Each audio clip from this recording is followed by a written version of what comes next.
اللہ الرحمن الرحیم۔ السلام علیکم ورحمۃ اللہ وبرکاتہ۔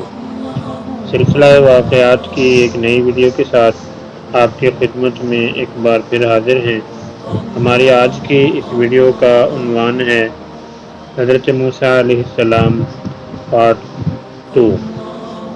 روایت ہے کہ فرعون نے ایک عالیشان محل دریائے نیل کے کنارے بنایا ہوا تھا۔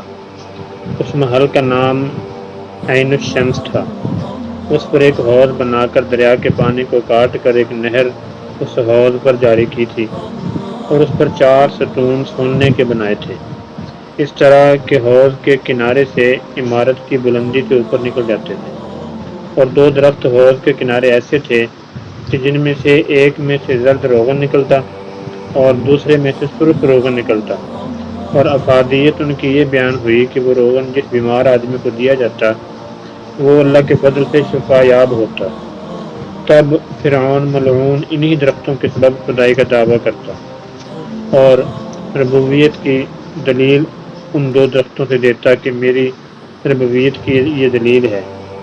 پس اور بھی لوگ ان درختوں کی کرامت سے فرعون کی ربوبیت کے قائل ہو کر گمراہ ہوتے چلے گئے۔ الغرض حضرت موسیٰ علیہ السلام کا صندوقچہ دریائے نیل میں بہتا ہوا اسی نہر کی طرف مڑ گیا جو فرعون نے اپنے محل کے حوض کی طرف بنائی ہوئی تھی۔ پس جناب فرعون اور اس کی بیوی حضرت بی بی آسیہ دونوں نہر کے کنارے بیٹھے ہوئے تھے۔ جب ان دونوں نے صندوق بہتا دیکھا تو نوکروں کو بھیج کر وہ صندوق منگوا لیا۔ فرعون چونکہ لوگوں کے ساتھ بہت ظالمانہ سلوک کیا کرتا تھا، اس لیے آپ اس سے سخت بیزار تھیں۔ فرعون سے آپ کا نکاح بھی آپ کی رضامندی سے نہیں ہوا تھا، بلکہ آپ اور آپ کے والد دونوں اسے ناپسند کرتے تھے۔ فرعون نے بادشاہت کے زور پر جبراً آپ سے نکاح کیا تھا، لیکن اللہ پاک نے آپ کو اس سے محفوظ رکھا، وہ آپ کے قریب آنے پر قادر نہ ہوا، اس لیے آپ کی کوئی اولاد نہیں تھی۔ اور جو بعض روایات میں فرعون کی ایک بیٹی کا ذکر ملتا ہے، ممکن ہے یہ لڑکی لا پالک ہو، یعنی کسی دوسرے سے لے کر پالی گئی ہو۔ جب صندوق کھولا گیا تو اس میں سے ایک خوبصورت بچہ نکلا جس کی آنکھوں کے درمیان نور جگمگ جگمگ کر رہا تھا۔ کیونکہ ان دنوں فرعون کے حکم سے بنی اسرائیل کے بچوں کا قتل عام جاری تھا، اس لیے بعض سرکشوں نے فرعون سے کہا کہ کہیں یہ وہی بچہ نہ ہو جس سے ہم بچنا چاہتے ہیں، ممکن ہے قتل کے خوف سے اسے دریا میں ڈال دیا گیا ہو۔ یہ سن کر فرعون نے بچے کو شہید کرنے کا ارادہ کر لیا، لیکن حضرت آسیہ نے فرعون کو سمجھایا بجھایا کہ یہ بچہ سال بھر سے زیادہ عمر کا معلوم ہوتا ہے، اور تو نے اس سال کے اندر پیدا ہونے والے بچوں کے قتل کا حکم دیا ہے۔ علاوہ ازیں معلوم نہیں یہ بچہ دریا میں کس سرزمین سے آیا۔ تجھے جس بچے کا اندیشہ ہے وہ تو اسی ملک کے بنی اسرائیل سے بتایا گیا ہے۔ اس پر بدبخت فرعون نے کہا اسے تم رکھ لو، مجھے اس کی کوئی حاجت نہیں۔ حضرت سیدنا موسیٰ علیہ السلام بچپن میں جب حضرت آسیہ رحمہ اللہ کی گود میں آئے تو آپ نے حضرت سیدنا موسیٰ علیہ السلام کے چہرے میں نور نبوت دیکھ کر انہیں اپنا بیٹا بنا لیا۔ قبطی زبان میں پانی کو منہ اور درخت کو سا کہتے ہیں۔ یہ صندوق پانی اور درختوں کے درمیان پایا گیا تھا، اس وجہ سے حضرت بی بی آسیہ رحمۃ اللہ علیہا نے آپ کا نام موسیٰ رکھا۔ ادھر حضرت موسیٰ علیہ السلام کی والدہ نے انہیں دریا کے سپرد تو کر دیا تھا، لیکن وہ بے قرار تھیں، چنانچہ انہوں نے حضرت موسیٰ علیہ السلام کی بہن مریم بنت عمران کو بھائی کی خبر گیری کے لیے بھیجا۔ مریم دور سے صندوق کو دیکھتے ہوئے دریا کے کنارے کنارے چلتی ہوئی فرعون کے محل تک پہنچ گئی، جہاں فرعون کی بیوی دیگر عورتوں کے ساتھ بڑی دیر سے معصوم بچے کو دودھ پلانے کی کوششوں میں مصروف تھی، لیکن کوئی عورت انہیں دودھ پلانے اور چپ کروانے میں کامیاب نہیں ہو رہی تھی۔ قرآن پاک میں ارشاد ہے، اور ہم نے پہلے ہی سے اس پر دائیوں کے دودھ حرام کر دیے تھے۔ جو وقت گزرتا جا رہا تھا، بھوکے بچے کی بےتابی دیکھ کر آسیہ کی بے چینی بڑھتی جا رہی تھی۔ حضرت موسیٰ علیہ السلام کی بہن مریم دروازے پر کھڑی یہ سب منظر دیکھ رہی تھی، بالآخر بول پڑی، کیا میں تمہیں ایسا گھرانہ بتاؤں کہ جو تمہارے لیے اس بچے کو پالیں اور اس کی خیرخواہی سے پرورش کریں؟ فرعون کی بیوی کی خواہش پر مریم جلدی سے جا کر اپنی والدہ کو محل میں لے آئیں۔ موسیٰ علیہ السلام کی ماں جب فرعون کے محل پر آئیں اور دیکھا کہ بہت ساری دائیاں کھڑی ہیں لیکن حضرت موسیٰ علیہ السلام کسی سے دودھ نہیں پی رہے اور نہ ہی خوش ہو رہے ہیں۔ چنانچہ جیسے ہی آپ کی والدہ نے آپ کو گود میں لیا تو حضرت موسیٰ علیہ السلام اسی وقت چپ ہو گئے۔ بعد اس کے جب دودھ پلایا تو وہ بھی پینے لگے۔ بس وہاں موجود سب دائیاں اور باقی لوگ حیران ہو کر دیکھنے لگے۔ تب حضرت موسیٰ علیہ السلام کی ماں نے خوش ہو کر فرعون اور باقی سب کو بتانا چاہا کہ یہ میرا بیٹا ہے اور میں ہی اس کی ماں ہوں، اس لیے میرے پاس خوش ہوتا ہے۔ لیکن اسی وقت اللہ تعالیٰ کی طرف سے ان کے دل پر وحی ہوئی کہ اے خاتون، خبردار یہ بات ہرگز کسی سے نہ کیجیے اور کسی کے سامنے بھی یہ راز نہ کھولنا اور نہ بتانا کسی کو کہ یہ تمہارا بیٹا ہے۔ بس آپ کی والدہ چپ رہی۔ حامان ملعون جو فرعون کا وزیر تھا وہ بھی اس وقت وہیں موجود تھا۔ اس نے جناب موسیٰ علیہ السلام اور ان کی والدہ کی شباہت سے اور دوسرا عورت کے بچے کو سنبھالنے کے قرینے سے کچھ شک اور قیاس کیا، لہذا کہنے لگا کہ اے عورت، یہ بچہ تیرے ہی بطن سے معلوم ہوتا ہے کہ تمہارا اسے سنبھالنے کا سلیقہ الگ ہے۔ تب بی بی نے کہا کہ نہیں، یہ میرے بطن سے نہیں ہے اور نہ ہی اس کے بارے میں مجھے کچھ معلوم ہے۔ ہاں، یہ میرے دودھ سے بہت خوش ہوا ہے، بس میں چاہتی ہوں کہ میں اسے بادشاہ کے لیے پالوں۔ تب فرعون نے کہا کہ اب سے تم ہی اس بچے کو دودھ پلانا اور اپنے دودھ پلانے کی اجرت روزانہ 1 دینار ہم سے وصول کر لیا کرنا۔ تب حضرت موسیٰ علیہ السلام کی والدہ 30 دینار اجرت مہینہ کی فرعون سے لیا کرتی اور اپنے بچے کو دودھ پلاتی۔ اللہ تعالیٰ فرماتے ہیں، ترجمہ: پھر پہنچا دیا ہم نے موسیٰ علیہ السلام کو اس کی طرف کہ ٹھنڈی رہے اس کی آنکھ اور غم نہ کھاوے، اور جان رکھے کہ اللہ کا وعدہ سچا ہے، لیکن اکثر اس کو نہیں جانتے۔ اسی طرح حضرت موسیٰ علیہ السلام فرعون کے محل میں ہی پل رہے تھے اور آپ کی والدہ روزانہ آپ کو دودھ پلانے آتی اور دیکھ کر آنکھیں اور سینہ ٹھنڈا کرتی۔ اسی طرح کچھ عرصہ گزرا کہ ایک دن فرعون حضرت موسیٰ علیہ السلام کو کھیلتے اور ہاتھ پاؤں مارتے دیکھ کر بہت خوش ہوا اور انہیں اپنی گود میں اٹھایا اور پیار کرنے لگا۔ جب وہ آپ کے منہ پر بوسے دے رہا تھا تبھی جناب موسیٰ علیہ السلام نے ایک ہاتھ سے فرعون کی داڑھی پکڑی اور دوسرے ہاتھ کا تھپڑ اس کے منہ پر مار دیا۔ تب ملعون نے اسی وقت غصے میں آ کر مار ڈالنے کا فیصلہ کیا اور کہا کہ ہو نہ ہو یہی وہ بچہ ہے جو میری مملکت تباہ کرے گا اور جس کے ہاتھ سے میری حکومت اور تخت و تاج کا خاتمہ ہوگا۔ اور قریب تھا کہ وہ حضرت موسیٰ علیہ السلام کو قتل کرتا۔ حضرت بی بی آسیہ نے ملعون کو روکا اور کہا کہ کیا تم نہیں جانتے کہ وہ ایک بچہ ہے اور دودھ پیتے بچے ایسے کام کرتے ہی رہتے ہیں اور ان میں اتنی سمجھ بوجھ نہیں ہوتی کہ نفع نقصان کے بارے میں سمجھ سکیں اور نہ ہی اچھے برے کی تمیز ہوتی ہے، اور جو تم خیال کرتے ہو کہ یہ بچہ تمہاری مملکت تباہ کرے گا تو یہ کیسے ممکن ہے، جبکہ یہ بچہ بنی اسرائیل کا نہیں ہے بلکہ یہ تو کہیں اور سے دریا میں بہتا ہوا آیا ہے، اور بنی اسرائیل کے تمام لڑکوں کو تو تم نے مار ڈالا ہے۔ سو اس بات پر اسے قتل نہ کرو، کیونکہ جو عمل اس سے سرزد ہوا وہ ناسمجھی اور طفولیت کی وجہ سے ہوا ہے، نہ کہ دانستہ یا جان بوجھ کر ایسا کیا ہے۔ تب فرعون ملعون نہ مانا اور کہا کہ میں آزمانا چاہتا ہوں کہ آیا کہ ایسا واقعی ناسمجھی میں ہوا یا یہ بچہ وہی ہے جو میرا ملک برباد کرے گا۔ پس آزمائش کے لیے حامان ملعون نے 2 بڑے تھال منگوائے، جن میں سے ایک میں یاقوت سرخ یا پھول تھے اور دوسرے میں دہکتے ہوئے کوئلے رکھے تھے۔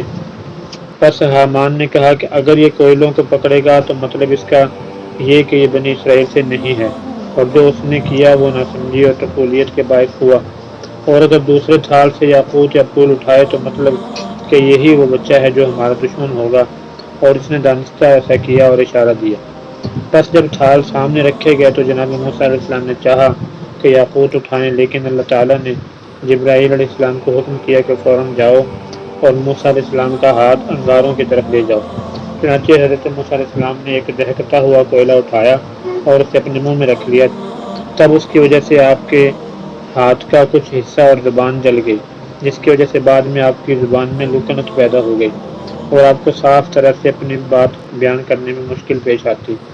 الغرض جب ایسا ہوا تو بی بی آسیہ نے فرعون سے کہا کہ میں کہتی تھی کہ بچے ناسمجھ ہوتے ہیں اور برے بھلے کی تمیز ان کو نہیں ہوتی اور نہ وہ نفع نقصان ہی سمجھتے ہیں۔ بس تب فرعون کو ان کی باتوں کا یقین ہوا اور حضرت موسیٰ علیہ السلام کو گود میں اٹھایا اور پیار کیا، اور اس کے بعد ان کی ماں کے حوالے کیا کہ انہیں دودھ پلائے اور خوش کرے۔ چنانچہ حضرت موسیٰ علیہ السلام اسی طرح فرعون کے محل میں پرورش پانے لگے۔ جب آپ ذرا بڑے ہوئے تو نوکر چاکر فرعون کو اپنے ساتھ لے کر شہر میں پھرایا کرتے اور لقب آپ کا پسر فرعون یعنی فرعون کا بیٹا ہوا۔ اللہ تعالیٰ نے آپ کو بہت چھوٹی عمر سے ہی علم و حکمت سکھا دی تھی، چنانچہ فرعون بھی اکثر آپ کو سامنے بٹھا کر لب شیریں سے علم و حکمت کی باتیں سنا کرتا اور بہت پیار کیا کرتا۔ جب آپ کی عمر 20 برس ہوئی تو فرعون نے آپ کی شادی بڑی شان و شوکت سے کروائی۔ اس سے آپ کے 2 بیٹے پیدا ہوئے، نام ان کے ہرفون اور بلقا تھا۔ روایت ہے کہ جناب موسیٰ علیہ السلام فرعون کے پاس عرصہ 30 برس رہے اور اس کے بعد شہر مدائن کی طرف ہجرت فرمائی، جہاں حضرت شعیب علیہ السلام کے پاس رہے۔ ایک دن حضرت موسیٰ علیہ السلام دوپہر کے وقت فرعون کے محل سے نکلے اور شہر میں پھرتے تھے کہ آپ نے 2 آدمیوں کو دیکھا جو آپس میں کسی بات پر جھگڑ رہے تھے۔ آپ ان کے قریب گئے تو دیکھا کہ ان میں سے ایک قبطی آدمی تھا اور یہ فرعون کے باورچی خانے کے سرداروں میں سے ایک تھا، اور دوسرا بنی اسرائیلی آدمی تھا اور نام اس کا سامری تھا۔ پوچھنے پر پتہ چلا کہ دونوں میں لکڑیوں کی وجہ سے جھگڑا چل رہا ہے۔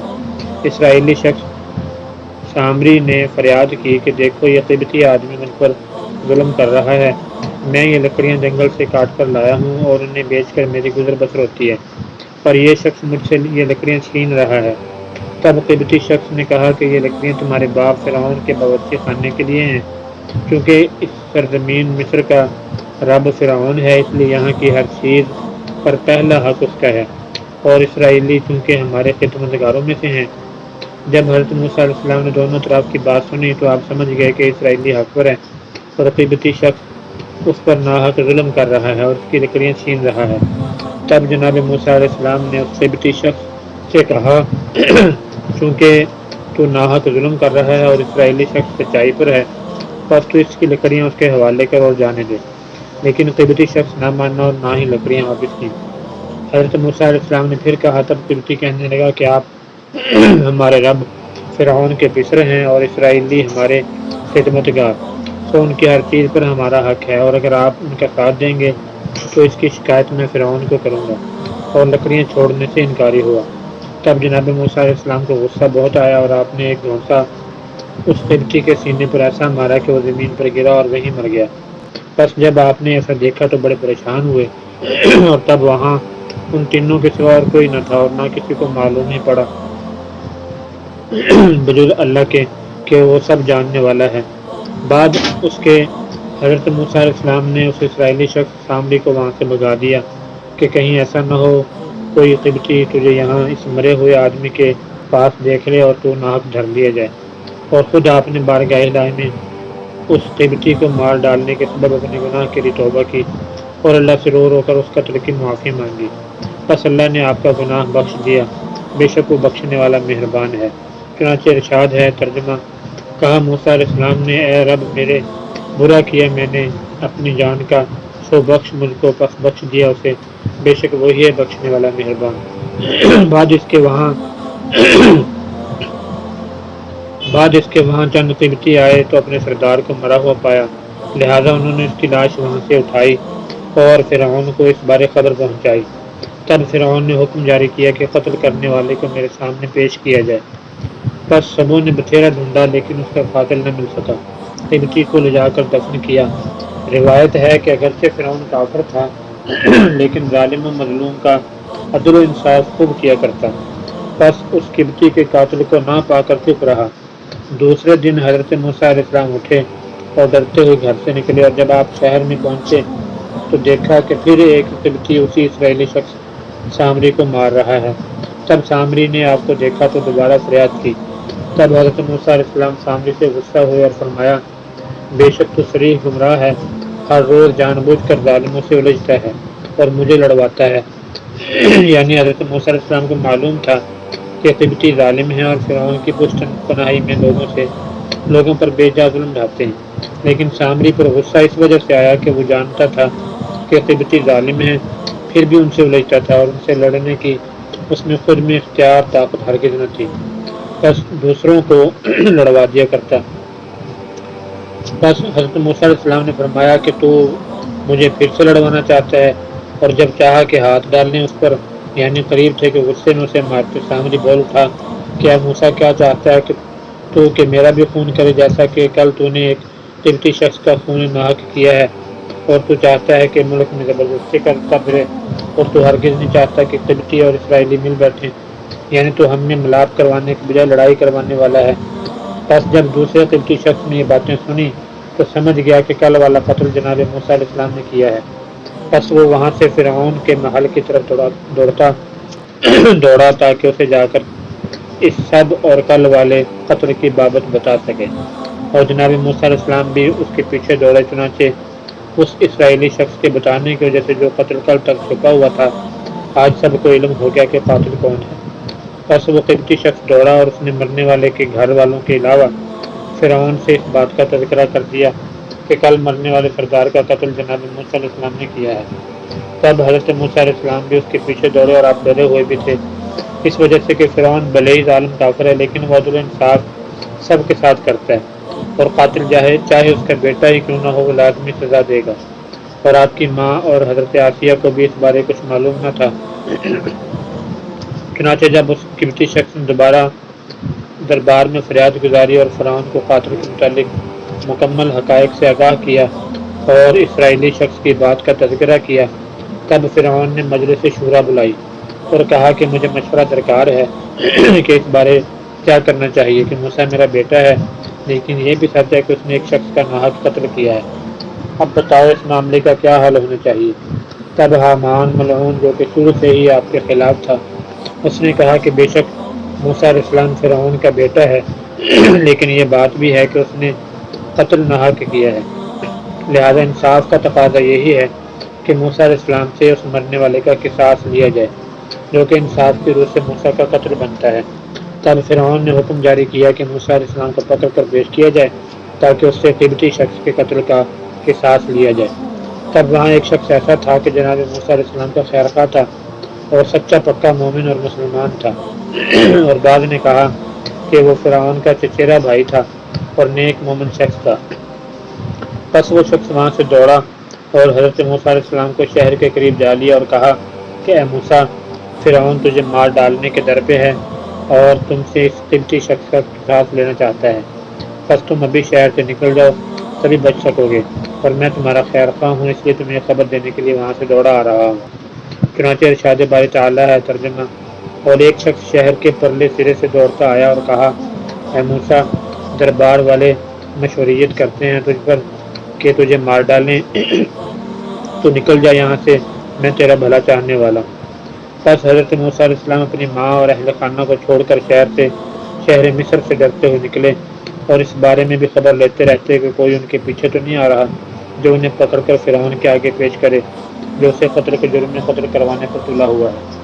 بس آپ اللہ کے حضور دعا کرتے ہوئے جا رہے تھے، اے اللہ مجھے ان ظالموں کی قوم سے نجات عطا فرما اور دکھا مجھے راہ جو سیدھی ہو، کیونکہ آپ ڈر کے جیسے کہ کہیں کوئی دیکھ نہ لے اور پکڑ کر فرعون کے پیش نہ کر دے، بغیر کوئی زاد راہ لیے اور بنا کسی کو خبر کیے شہر مصر سے نکل آئے تھے۔ اب آگے دور تک صرف صحرا ہی صحرا تھا اور کوئی راہ اس میں کسی طرف نظر نہ آتا تھا۔ چنانچہ آپ اللہ سے اپنی خیریت اور سیدھے راستے کی دعا کرتے ہوئے چل رہے تھے، پس اللہ تعالیٰ نے آپ کی دعا قبول فرمائی اور آپ کو شہر مدین کی راہ سجائی۔ اور بعضوں نے کہا کہ مصر شہر سے مدین کا راستہ 10 کوس تھا، اور بعض نے کہا کہ 7 دن رات میں آپ شہر مدین پہنچے، اور بعض روایات کے مطابق 40 دن کا تذکرہ بھی ملتا ہے۔ پس جناب موسیٰ علیہ السلام شہر مصر سے نکلے اور سیدھے مدین پہنچے۔ جب آپ مدین کے میدان میں پہنچے تو وہ دیکھا وہاں کچھ لوگ ایک کنویں پر اپنی بکریوں اور دوسرے جانور مویشیوں کو پانی پلا رہے ہیں۔ پس آپ نے دل میں خیال کیا کہ شاید وہاں سے کچھ مدد مل جائے کسی بارے میں۔ پس جب ان کے قریب پہنچے تو دیکھا کہ پانی پلانے والوں سے تھوڑا ہٹ کر 2 لڑکیاں اپنی دبلی اور کمزور بکریاں لیے شرم و حیا کے ساتھ کھڑی ہیں۔ پس جناب موسیٰ علیہ السلام نے ان سے پوچھا کہ تم کون ہو اور یہاں اس طرح سے کیوں کھڑی ہو؟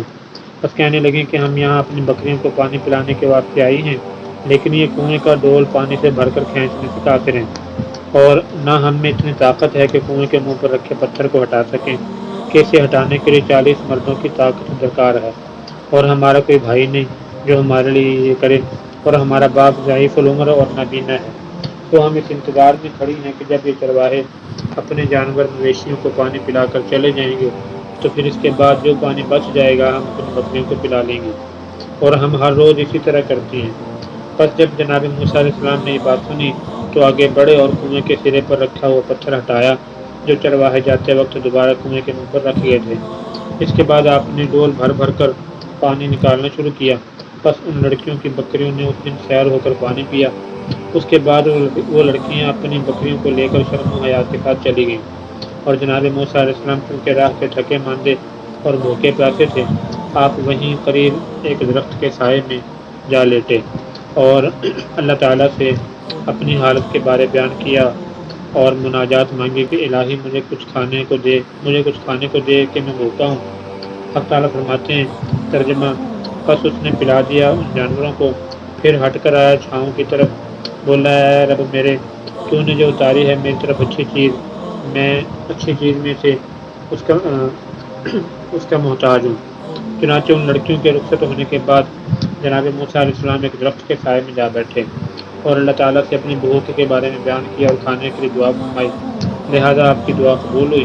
بس ان لڑکیوں نے کہ جن کے بارے میں مشہور روایت ہے کہ حضرت شعیب علیہ السلام کی بیٹیاں تھیں،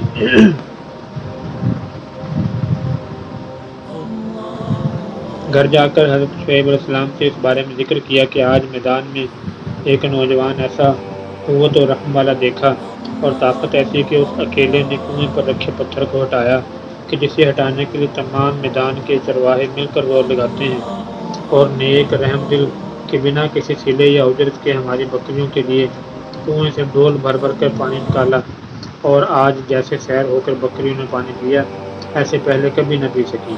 اور پانی پلانے کے بعد وہ ایک درخت کے سائے میں جا بیٹھا۔ تب حضرت شعیب علیہ السلام نے فرمایا کہ جلدی جاؤ اور اسے بلا کر لاؤ، اس سے پہلے کہ وہ کہیں چلا جائے، اسے ساتھ لے آؤ تاکہ ہم اسے اجرت ادا کر سکیں اس کے کام کے لیے جو اس نے کیا، کیونکہ اللہ تعالیٰ حق رکھنے والوں کو معاف نہیں کرتا۔ چنانچہ ان میں سے بڑی لڑکی کہ جس کا نام صفورہ تھا، وہ شرم سے چلتی ہوئی حضرت موسیٰ علیہ السلام کو لینے گئی اور آ کے کہا کہ چلو تم کو میرا باپ بلاتا ہے۔ حضرت موسیٰ علیہ السلام نے پوچھا کہ وہ مجھے کس بات کے لیے بلاتے ہیں؟ تب حضرت شعیب علیہ السلام کی بیٹی نے کہا کہ ہم نے ان سے آپ کے بارے میں ذکر کیا کہ آپ نے ہماری بکریوں کو پانی پلایا، بس آپ کو اس واسطے بلاتے ہیں کہ آپ کو اس کام کے کرنے کی اجرت ادا کر دیں، اور اللہ کے بندے حق رکھنا کسی کا پسند نہیں کرتے۔ تب حضرت موسیٰ علیہ السلام بھی چونکہ 7 رات ان کے بھوکے تھے اور سفر بھی کیا تھا، سو اس لڑکے کے ساتھ چلے کہ مزدوری کی اجرت میں کھانا طلب کر لوں گا۔ چنانچہ وہاں سے دونوں چلے، حضرت موسیٰ علیہ السلام پیچھے تھے اور بی بی آگے چلی جاتی تھی۔ تھوڑا فاصلہ طے بھی نہ ہوا کہ حضرت موسیٰ علیہ السلام نے اس لڑکی سے کہا کہ تم میرے پیچھے چلو، میں آگے چلتا ہوں، اور یہ اس وجہ سے کہ تمہارے پیچھے چلنے سے میری نظر ایک غیر محرم عورت کے پاؤں پر پڑنے سے گناہ ہوتا ہے۔ تب صفورہ نے کہا کہ چونکہ آپ کو ہمارے گھر کا راستہ پتہ نہیں ہے، اس واسطے میرا آگے چلنا ضروری ہے تاکہ آپ کو راستہ دکھا سکوں۔ تب حضرت موسیٰ علیہ السلام نے فرمایا کہ نہیں، میں آگے چلتا ہوں، آپ مجھ سے پیچھے چلو اور مجھے راستہ بتا دینا جب میں راستے سے بھٹکنے لگوں۔ اس بات سے صفورہ نے جانا کہ یہ کوئی بہت نیک بادشاہ مرد ہے، چنانچہ وہ دونوں اسی طرح چلتے ہوئے حضرت شعیب علیہ السلام کے پاس پہنچے۔ حضرت موسیٰ علیہ السلام نے حضرت شعیب علیہ السلام کی خدمت میں سلام پیش کیا۔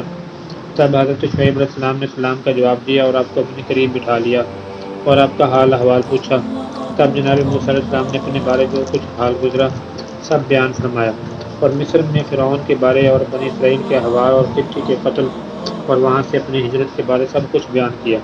تب حضرت شعیب علیہ السلام نے فرمایا کہ کچھ اندیشہ نہ کرو، اللہ نے تمہیں ظالموں سے نجات دی۔ اس کے بعد حضرت شعیب علیہ السلام کی بڑی بیٹی صفورہ جو کہ حضرت موسیٰ علیہ السلام کے ساتھ لے کر آئی تھیں اور قریب ہی بیٹھی سب سن رہی تھی، جب انہوں نے جناب موسیٰ علیہ السلام کے احوال سنے تو اپنے باپ حضرت شعیب علیہ السلام سے کہا کہ اے ابا جان، آپ اسے نوکر کیوں نہیں رکھ لیتے، اور یہ بہتر نوکر ہے جیسا کہ آپ رکھنا چاہتے ہیں، زوراور بھی ہے اور امانت دار بھی ہے اور نیک بادشاہ بھی۔ تب حضرت شعیب علیہ السلام نے پوچھا کہ بیٹی، تم نے اس کا زور اور طاقت تو دیکھی ہے کہ کنویں کا پتھر ہٹایا اور اکیلے پانی سے بھرے ڈول کنویں سے نکالے، پر اس کی امانت داری اور پارسائی کیوں کر معلوم ہے؟ تب بی بی صفورہ نے آپ سے راستے کی بات بیان فرمائی اور جناب موسیٰ علیہ السلام سے گفتگو کا تذکرہ بیان کیا۔ تب حضرت شعیب علیہ السلام نے تسلیم کیا کہ جناب موسیٰ علیہ السلام واقعی میں نیک اور امانت دار ہیں، اور بیٹی کے دل کا حال بھی سمجھا کہ وہ حضرت موسیٰ علیہ السلام میں ان کی نیک نیتی اور رحم دلی کے جذبے کی وجہ سے دلچسپی رکھتی ہیں۔ دوستو، ویڈیو آپ کو کیسی لگی کمنٹ سیکشن میں اپنے خیالات کا اظہار ضرور فرمائیں۔ ویڈیو کو لائک اور شیئر کرنا مت بھولیے۔ چینل کو سبسکرائب کر دیجیے۔ اپنا بہت سا خیال رکھیے۔ انشاءاللہ العزیز بہت جلد تھرڈ پارٹ کے ساتھ آپ کی خدمت میں حاضر ہوتے ہیں۔ تب تک کے لیے اجازت۔ اللہ حافظ۔ السلام علیکم ورحمۃ اللہ وبرکاتہ۔